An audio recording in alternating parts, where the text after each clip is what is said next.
Hey guys, Kirk here, and thank you for joining me on a new video on the channel. In this video we are going to be applying some surface normals to our lake shader, and we're also going to be applying refraction in this video as well, and we're just going to touch up on a few little things like our metallic specular. Just add a couple of parameters here. With our normals and our refraction, I'm going to showcase a new way of grouping together scalar parameters. So yeah, let's get into it. As always, if you have questions for me and you want to use any textures and normal maps like the one I'm going to use today, they'll be available for free on the Discord if you want to jump in, say hello, and grab yourself a normal map, download them, or textures, but for now it'd be normal maps. And come and say hello if you also have any questions about my videos. And as always, again, like and subscribe if you find these kind of videos helpful in your endeavours of what you're doing in Unreal Engine. Okay, so let's get into it. As you can see here, in the last video we created our opacity and depth mask here, and we've got 3 layers of colour and opacity, which is perfect for a lake. But like I say, I want to start sorting the normals out for our shader. So what we need to do is to get a function from the engine itself. So if you come to your content drawer, you can simply click down here on content drawer or hold left control and press space. It will bring it up. And what you want to do is click on all in your folder, like you can see here. These here, what I've got are favorites. You can simply right click and add to favorites with these. These are just a personal thing I do. But yeah, so we want to click on all and type in here motion, like that, and we're going to look for a function. Okay, so you will need to enable a couple of things here in the content drawer to be able to see this function. So if you come to settings on the right hand side, the top right, and you'll see here you need to enable engine content and plugin content. You don't really need plugin content, but I'd advise ticking them both for future reference. So like I say, click on all, type motion in. What I've done, I've set a filter here. So on this little down arrow with the 3 lines, if you go up in here, go to materials and highlight material functions. The motion chaos that we're looking for is a material function. You'll get a tab here. You can just click it on and off if and when needed, like you can see here. So I'm going to enable the material function, and what I'm looking for here is motion 4-way chaos normal. Like I say, if we drag that into our graph, you cannot right click and type motion, as it is not available in the palette for the shader graph. Even though there's loads there, as you can see there's absolutely loads, this particular function is not available. To make it available, if you want to for future reference, just go ahead and open the function itself. This is generally what I do. And just click anywhere that's not on a node in the graph and just expose to library. So we just highlight that, click apply and save. And this is completely optional, you don't have to do this. And then once you right click in the graph like we would normally do, just type motion. You'll see motion 4-way chaos normal now appears in your library. So this function itself, what this function is doing, it's taking a texture, which is here. You can set the speed for the panner node, which is here. And basically what it's doing is colliding for normals against each other in all 4 directions. And that's simply what this is doing, this function. I'm going to save this because I've exposed to library. Hit save, cross that off. So now we've got our motion 4-way chaos normal. What we need to do is to give it a texture. So we can disable this, get rid of motion, come back to build worlds, we can drop that down. And we're going to come to masks, water material masks, and then water normals. And what I need to do now is choose one of these normals that I want to use. I'm not sure which one I want to use. This pond surface, it's a 1K. I mean, we'll try it, we can always change it if we want to, but we'll give it a try. We're just simply going to drag that in there. And like I said at the beginning of the video, this normal map will be available on the Discord for free to download if and when needed. So we cannot simply just drag that into there. This texture sample is classed as a vector 3, and what we need is a texture 2D, which is more like it's just a texture 2D. So to make this happen, we just right click on our texture sample and convert to texture object. Now the way this is going, we can just simply apply that to our texture 2D. We'll right click, start previewing this. You'll see there our normals have been added, and that looks absolutely crazy.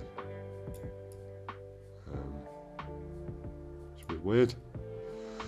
Okay, so let's give some parameters to our 4-way motion chaos. What I do need to do is get the absolute world position. So I'm just going to drag off this one we're using in our mask. And I'm going to type component mask and get a component mask in here. And we could just leave it at red and green because we need the X and Y axes for this to work. And we could simply drag off this component mask, get a divide node, and this is shaded so I can change up the UVs of our normals. You can see they're very small, right, so you can see they're tiny, so we do need to increase this. So I'm going to drag off the B input of our divider, just type append vector, because with an append vector we can now control the X and Y of our texture UVs. So like I said before, I'm going to showcase a new way of using parameters. As you can see here, I've got these scalar parameters, this scalar parameter, and all these here. What we can do, we can use a vector 4 to combine all the parameters we need into one drop down menu. So if we hold 4 on the keyboard and left click, get a vector 4 in here. I'm going to right click, convert to parameter, and I'm going to call this surface normal. Spell that wrong. Normal options.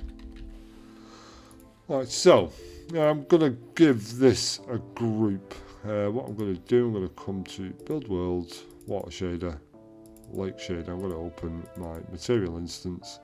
The reason I'm doing this is just to simply get the order of what's going on here. So 0 for lake color, 1 for lake mask, and 2 for lake opacity. So this can be 3 normals. Right, so we can leave it at 32 for now. So the way this vector 4 is going to work, we've got our values here, as you can see, for each channel, and we've set our group, and at the bottom here you'll see channel names. I can go ahead and give channel names inside this parameter. So if I put normal UVs X, right, so in there, I'm going to highlight this because I need it again, and then put it in there. Let's get rid of the X and make it a Y. As you can see now, we've named our red and green channel. We could just simply plug this into there.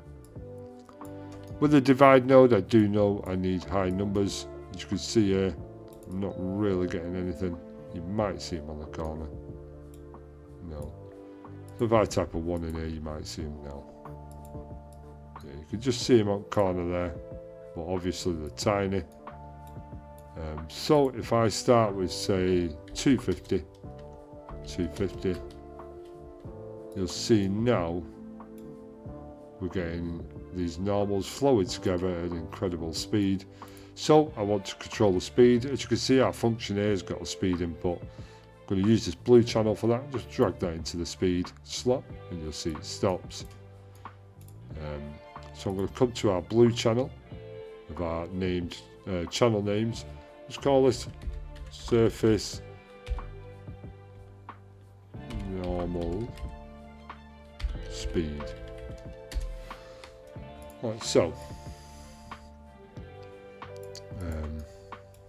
got that, and we could just give this a small value, say 0.2, and you'll see now nice little bit of normal going on there. So yeah, like I said, these vector 4s very useful if you want to categorize. Like if I hit apply now, you'll see in our material instance. Oh wait, no. Let's just quickly add this to the normal for temporary measure. Hit apply, and you'll see now we've got our category here, 3 normals. We could tick that, just open this up, and now we could change the values in there. And then once you're finished, you could just close it, and it just keeps your, instead of having all these parameters like this, you may prefer it like that, but in some cases, if it's parameters you're not going to change a lot, you can put them into a vector 4 like this and keep it concealed, keep the material instance quite small. There's nothing worse than a material instance with thousands of parameters in it. Environmental artists will know what I'm on about there. So yeah, we want to have the ability to increase and decrease these normals. So we're going to drag off our 4-way chaos. Just going to type flatten and get our flatten normal in here. We could right click here, start previewing. We could simply put this into the alpha of our vector 4, and we can call this, just highlight surface normal. I don't really want to type it all out again. Right, so put that in there, surface normal and mount. Right, so we can, what I'm going to do here guys, I'm going to drag straight off this flatten normal, just type RER. I'm going to get an add named reroute declaration node and just call this normals. And now we can come over here, just right click here, add name reroute, put normals there, file it in there.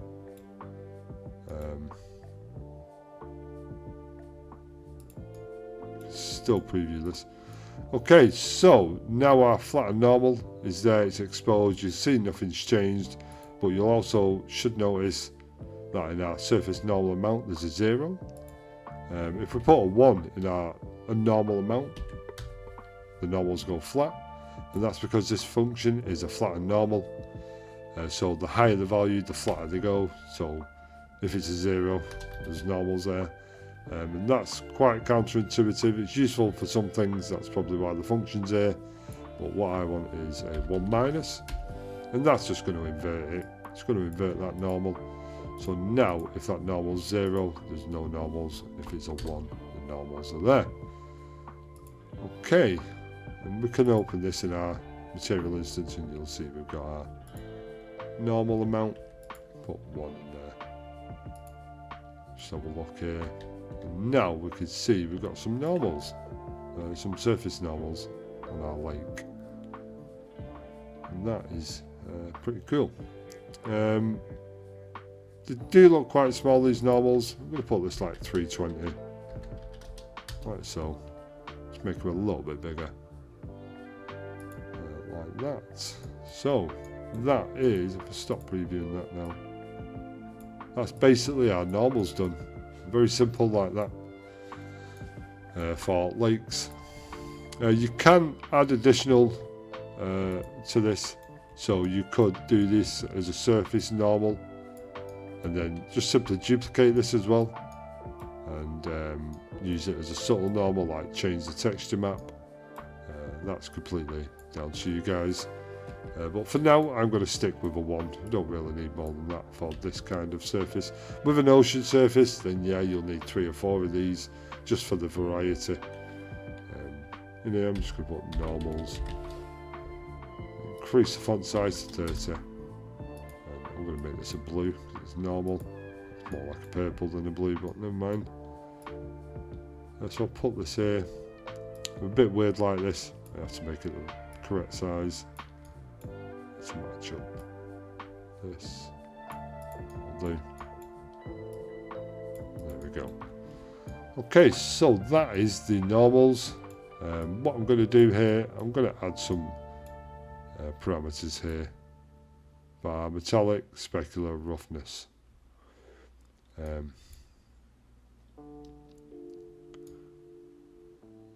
I'm actually going to use a vector 4 again.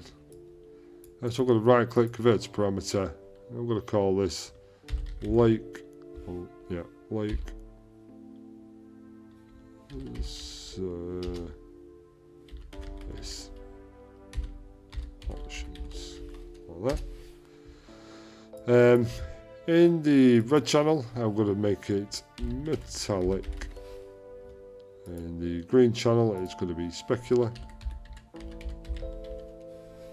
And in the blue channel, it's going to be rough. Yes. Alright, so for the alpha, you could either leave it blank or just put not used. Just to showcase to the artist that that particular slot is not going to change any values. We just simply drag these into here. So now we have lake color. Lake mask, lake opacity. I might put it in that category there. Yeah, I think I will. So if I click on here, change the group to 2, lake opacity. And I'm going to leave it at 32, so it's going to be at the bottom here. If I hit apply on that, there we go. Our surface will look strange now because there's no values in there. Just lake build and I'll change the values up a little bit. So metallic, I'm going to start with 0.7, make it a bit more metallic. As you can see, that change. The specular is going to be a 0.8. There you go. And the roughness I'm going to put as a 0.4. Got a bit of roughness in there, and it just adds that little bit of extra detail to our surface, which is great. Okay, so that's them little extra details sorted out. What I want to do is the refraction now. The refraction will be quite easy. I'm simply going to copy it from our river shader. So if we come to our river shader, if you did not follow this river shader, then do not worry, I have you covered. I'm going to copy all this, left Control and C, close that shader down. I'm just going to jump in here now. I'm going to put it beneath this. Put it there. I'm going to comment it out. Just put refraction. Right, so change the font size 30, and the colour can be like a pinky colour. I'm going to make this the same size. Right, so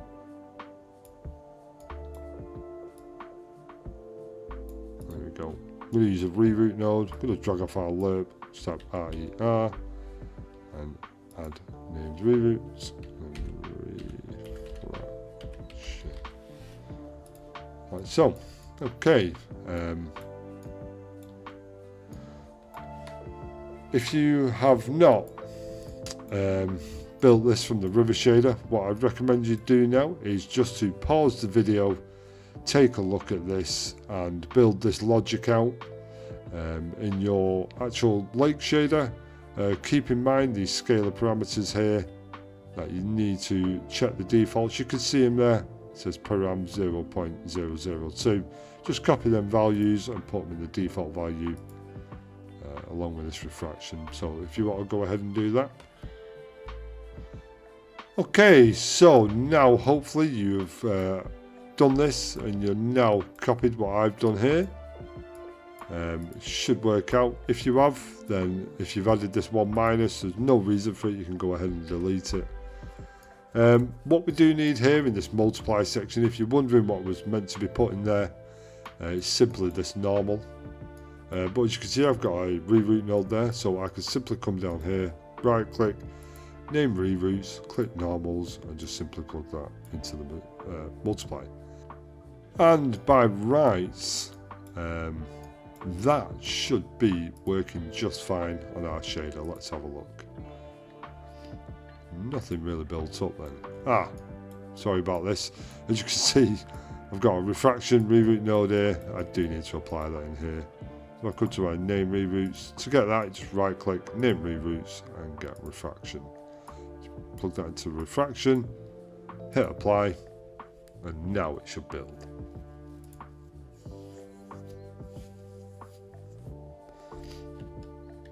There we go.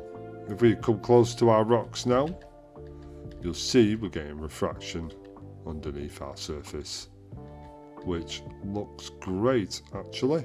I'm not gonna lie, it does look good.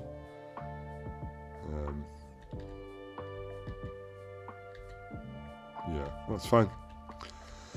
So yeah, that is basically what I wanted to do in this video, is add the surface normals and the refraction, and we've also showcased using vector 4s. So remember, hold 4 on the keyboard, left click, right click on the actual parameter and convert to a parameter, and you can just click on it and name your channels here. Very, very useful. Off camera, I am probably going to use this technique in like my mask and my refraction. I'm probably going to use that in there. If you like here, I have 4 scalar parameters here, and you can only get 4 in the vector 4. So this like Z position, I'll just leave, and I'll just put these into a vector 4. The same thing with these. I'll use these 4 scalar parameters, and maybe the refraction I'll leave on its own, like so. But yeah, that's basically it for this video, guys. We've got our surface normals. It's just about now coming into your material instance. As you can see here, if I open my material instance, I have my parameters here, what we just created. It's still compiling shaders, and the good thing about these is we can just drop these down, and then they're hidden away, and we can just open them if and when needed. Like I said, I'll do it with my refraction. So these refractions, the bottom 4, the exponent index, the offset and the reflection, them will be in a vector 4 like this, and I'll leave the refraction on its own. And it just basically tidies up your material instance. There's nothing worse as an environmental artist or level designer being left by the technical artist with a shader, a material instance that is absolutely endowed in scalar parameters, like hundreds of them. There's nothing worse. We do like to just click open, and there you go, you've got parameters, you close it again. Less confusing, a lot quicker to work with, and also a lot easier. So yes, that is it for this video. We've got our surface normals, our refraction, and we've learned about vector 4 parameters for compatibility and neatness. So that is it for this video, guys. If you found this video useful, then leave a like. It really does help with the algorithms of YouTube, and also subscribe. You'll be doing me a big favor doing that, and I'll see you in the next video. Thank you. Bye.